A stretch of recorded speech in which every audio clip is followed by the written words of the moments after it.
Good morning everyone. देखिए आज है 11 तारीख यानी 11 दिसंबर और आज है वो वाली डेट जिसमें हम हर एक तरीके के पौधे का जो बीज है वो लगा सकते हैं, पौधे को रिपोर्ट कर सकते हैं, फल का हो, फूल का हो, सब्जी का हो, सब चीज़ कर लीजिएगा। क्योंकि अब अगर और थोड़ा लेट करते हैं तो भाई देखिए आ जाएंगी अच्छी खासी ठंड। अगर आप नॉर्थ इंडिया में रहते हैं तो फिर मुश्किल हो जाएगी, तो आप कर लीजिएगा। और आज एकादशी है और वो वाली एकादशी है जिस दिन श्री कृष्ण भगवान ने अर्जुन को गीता का उपदेश दिया था, तो दोनों ही दिन बहुत महत्वपूर्ण हैं, तो ज़रूर कर लीजिएगा काम।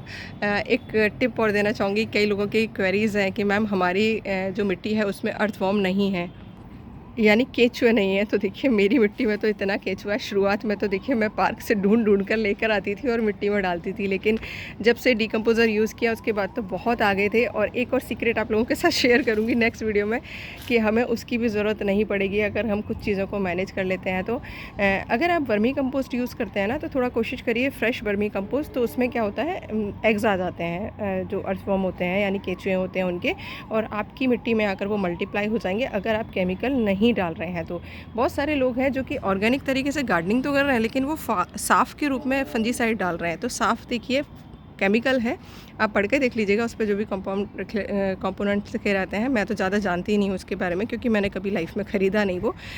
मैं तो सिर्फ राख और हल्दी ही यूज़ करती हूँ, या फिर कॉपर वाली छाछ यूज़ करती हूँ, तो मुझे लगता है उससे मेरी सारी चीज़ें मैनेज हो जाती हैं। तो मैंने कभी देखिए आज तक अपनी लाइफ में फंजीसाइड यूज़ नहीं किया है, जो मार्केट वाला आता है केमिकल वाला।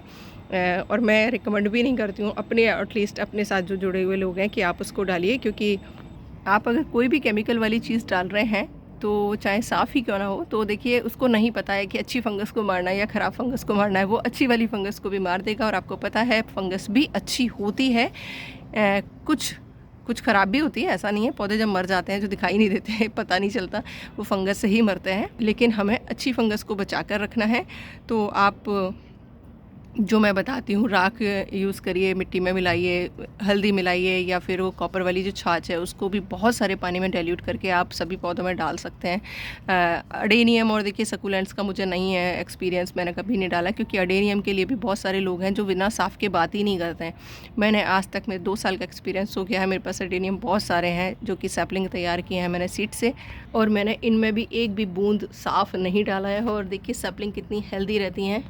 हालांकि ये एक ही पॉट में 4-4, 5-5 पौधे लगे हुए हैं, इसलिए इनकी ग्रोथ प्रॉपर नहीं हो पा रही है। अब इनको बस फरवरी में सबको रिपोर्ट करूँगी, बड़े पॉट दूंगी जिससे कि अच्छे से फ्लावरिंग हो सके।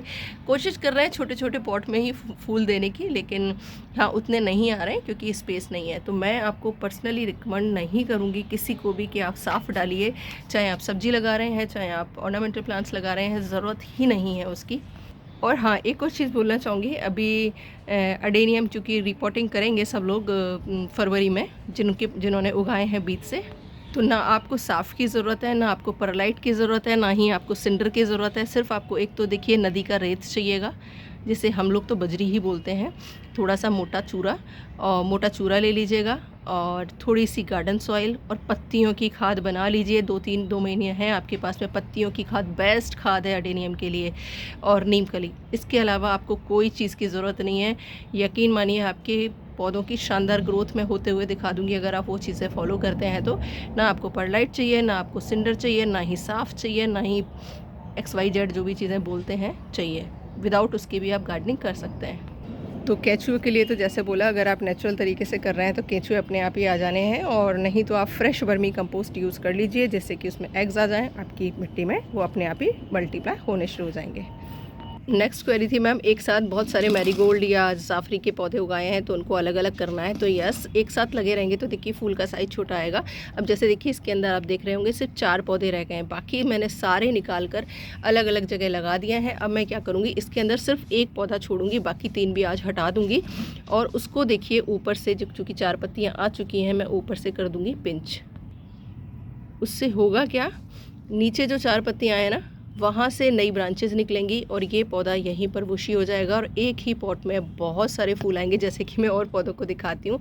और बाकी 3 जो हैं उनको दूसरी पॉट्स में लगा दूँगी, जिससे कि एक ही पॉट में रहेंगे। तो जैसे बताया कि फूलों का साइज़ भी छोटा आएगा और उतना बढ़िया ग्रोथ नहीं कर पाएगा।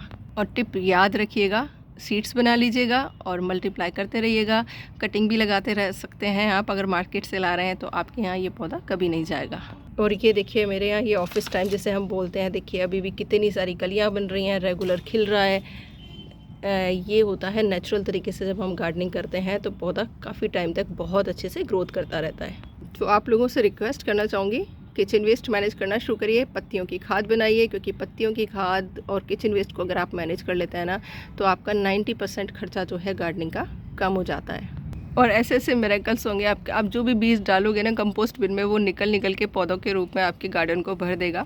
तो ज़रूर मैनेज करिएगा, ये मेरी पर्सनल रिक्वेस्ट है, क्योंकि आपका जो कूड़ा है वो घर से जब फिक के जाता है तो कितना हीट जनरेट करता है, कितना पॉल्यूशन जनरेट करता है, उस चीज़ का ध्यान रखिएगा। आप उसे यूज़ करके फ्री में अपने पौधों के लिए भोजन बना सकते हैं। तो चलिए मिलती हूँ नए टॉपिक के साथ। और एक बहुत ही इम्पोर्टेंट चीज़ है जो कि मैंने एक्सपीरियंस की है पिछले 1 साल में, वो अब मैं शेयर करने का टाइम आ गया है, जल्दी ही करूँगी। तो बने रहिएगा चैनल पर, प्लीज़ शेयरिंग ज़रूर करा करिए। Once again thank you for watching.